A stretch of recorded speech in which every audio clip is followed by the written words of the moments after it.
Você sabia que existe um documento que fala a respeito de uma antiga cidade perdida aqui no Brasil?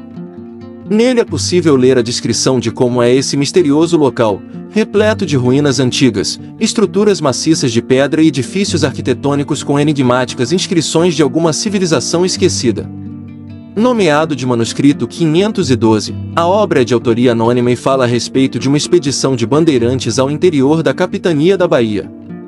O relato permaneceu esquecido no acervo da Biblioteca da Corte, mais tarde Biblioteca Nacional, durante vários anos, até ser encontrado por acaso no ano de 1839, por Manuel Ferreira Lagos, em meio às imensas pilhas de documentos que o local abrigava.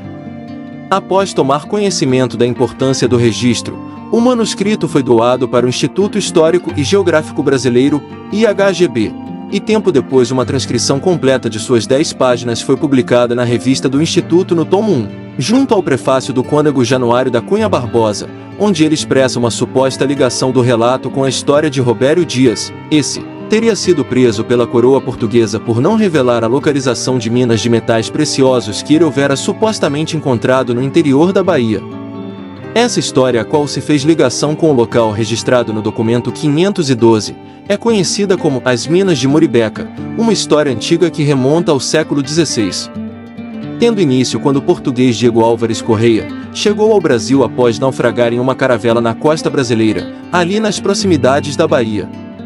Sendo o único sobrevivente, passou a viver entre os índios tupinambás, onde foi muito bem recebido pela tribo e até ganhou o apelido de Caramuru, que significa moreia. Durante anos convivendo com a tribo, acabou aprendendo o idioma dos nativos e até se casou com uma jovem indígena chamada Paraguaçu, tendo vários filhos e até netos. Um desses filhos, Muribeca, quando cresceu passou a andar junto aos índios tapuias, e em meio a essas andanças foi levado por esses indígenas em uma viagem que durou vários dias Brasil adentro, chegando a um lugar incerto e desconhecido até os dias atuais. Nesse local, guiado pelos nativos tapuias, Muribeca encontrou uma riquíssima mina de ouro, prata, diamantes, esmeraldas e rubis. Com o tempo, organizou a exploração da mina e se tornou riquíssimo, pois vendia pepitas de ouro e pedras preciosas no porto da Bahia, atual Salvador. E é claro que isso não passou despercebido pela coroa portuguesa, que logo quis saber onde ficava a tal mina. Organizaram então expedições financiadas por Portugal, mas não tiveram nenhum sucesso. Depois que Muribeca morreu, um filho seu chamado Robério Dias, viu no interesse dos portugueses a oportunidade para ascender à nobreza. Então, em uma viagem a Portugal, fez uma proposta ao rei, e que se ele o concedesse o título de marquês, revelaria a localização exata da mina de seu pai. O rei, sem nem pensar duas vezes, concordou e foi organizada uma expedição na qual Robério levaria os oficiais do rei até a mina. Os oficiais levavam também a carta que supostamente concederia o título de nobreza a Robério.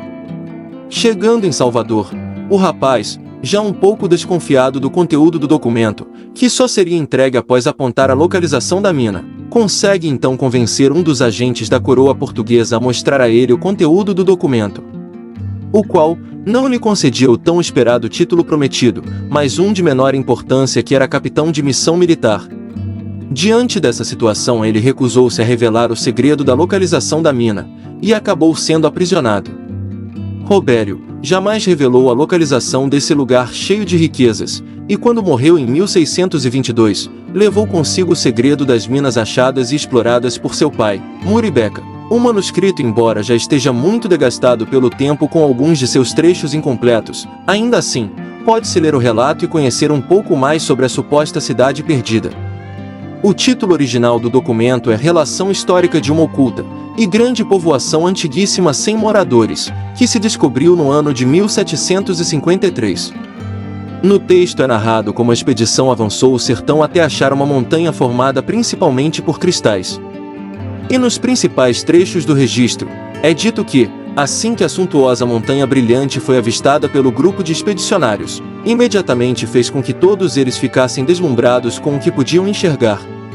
Todos ali presentes, pasmos e fascinados com o brilho que ofuscava da montanha, decidem então escalar até seu cume, mas depois de muitas tentativas frustradas, um dos membros que acompanhava a comitiva, ao perseguir um veado branco, Encontrou por acaso um caminho pavimentado em pedras que passava por dentro da montanha e que os levaria rumo a um destino incerto. Chegando ao topo da majestosa montanha, os bandeirantes avistaram uma grande cidadela, que a princípio levou eles a confundirem com alguma povoação já existente da costa brasileira, e devidamente colonizada e civilizada. Mas conforme se aproximaram para inspecionar o local, verificaram estranhas características.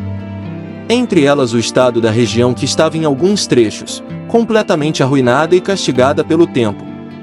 Notaram que o local aparentava estar abandonado, sem indícios que sinalizasse qualquer habitação. Curiosamente despovoada. Ali havia pequenos prédios, muitos deles com mais de um andar e inúmeras casas ligadas entre si de forma simétrica e idênticas umas às outras. A entrada da cidade só era acessível por meio de um único caminho, macadamizado e ornado na entrada com 3 arcos, o principal e maior ao centro, e 2 menores dispostos nas laterais. O autor do texto ressalta o fato de que observou que na parte superior haviam inscrições em uma letra que considerou indecifrável devido à altura dos arcos em que estavam gravadas.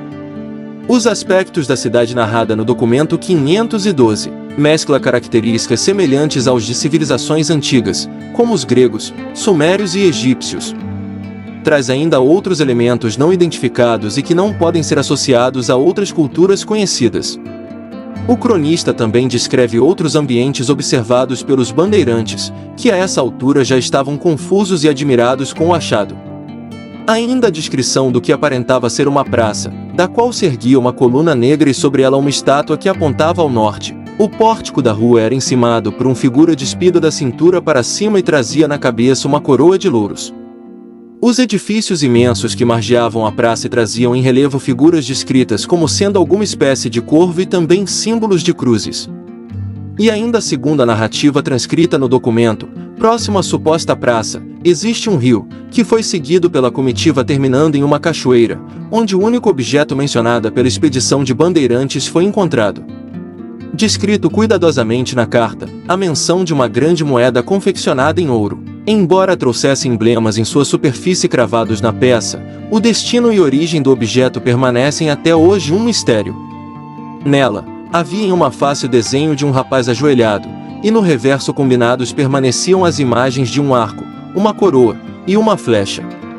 O texto não é assinado e ainda que seja referente a 1753, o estilo de prosa usado aponta para uma transcrição mais tardia. Talvez o manuscrito 512 seja uma cópia ou versão de um documento bem mais antigo. Sobre a possível autoria do manuscrito 512, o historiador Pedro Calmon analisou as bandeiras da época e levantou a hipótese de que o autor do documento seja o mestre de campo, João da Silva Guimarães.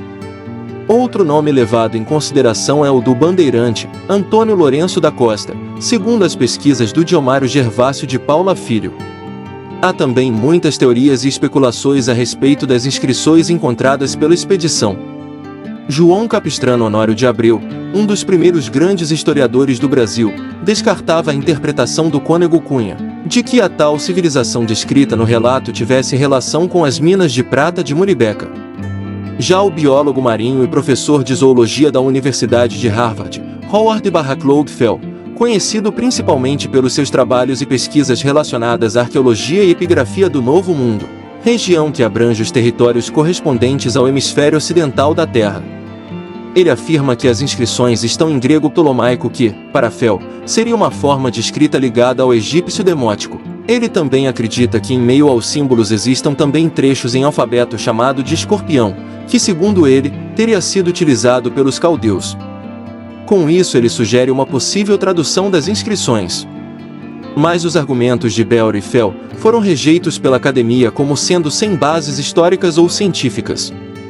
Ele já havia escrito a respeito de outras teorias, como a de que muitos séculos antes de Cristóvão Colombo chegar à América, os celtas, bascos, fenícios e egípcios já estariam visitando a América do Norte. Uma de suas obras mais famosas e polêmicas foi publicada em 1976, intitulada América BC, na qual propôs traduções de inscrições encontradas em superfícies rochosas e artefatos na América do Norte e do Sul, que ele acreditava estarem inscritos em escritas e línguas do Velho Mundo. Dando continuidade a este trabalho em 1980 com Saga América, e em 1982 com Bronze Age América.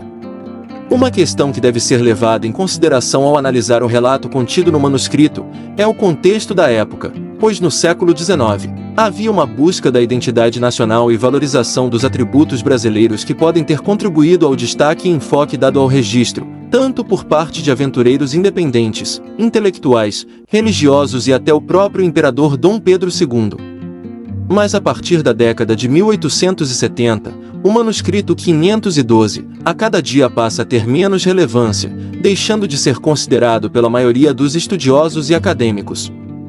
Fato é que o documento serviu de motivação a inúmeros aventureiros e caçadores de tesouros. Todos esses buscavam encontrar tais riquezas descritas no manuscrito. O registro chegou a atrair a atenção de pessoas como Sir Richard Barton, um dos maiores exploradores de todos os tempos, era cônsul britânico no Brasil em 1865, e fez uma grande expedição indo do Planalto Central até Paulo Afonso, descendo São Francisco de Canoa, sempre de olho para ver se descobria a tal cidade perdida da Montanha de Cristais.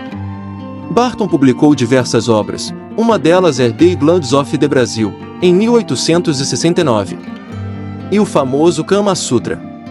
Outra figura importante envolvendo o manuscrito é o coronel Percy Fawcett, que após tomar conhecimento desse relato, partiu na sua empreitada atrás do misterioso local, e acreditava que isso poderia somar em sua busca pela cidade perdida de Z. Uma vez que se tratava de uma suposta cidade perdida situada também no Brasil.